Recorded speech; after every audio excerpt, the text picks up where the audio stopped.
So this is a question from EMT in which there is a hollow copper pipe with thickness and a magnet is falling into it, and they have asked for the graph between time and the thickness.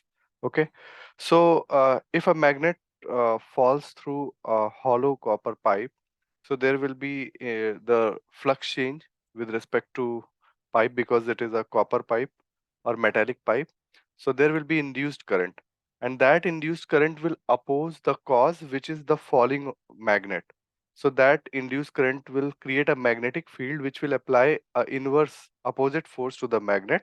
So magnet will slow down and its time will increase. But in this case, they are increasing the thickness. So if you increase the thickness, then more force uh, will be applied to the falling magnet.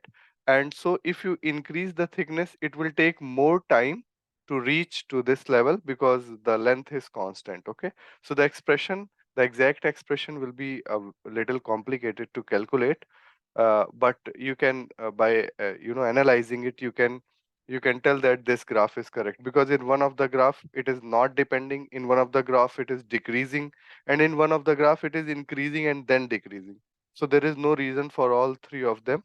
So this is the correct option. Okay, thank you.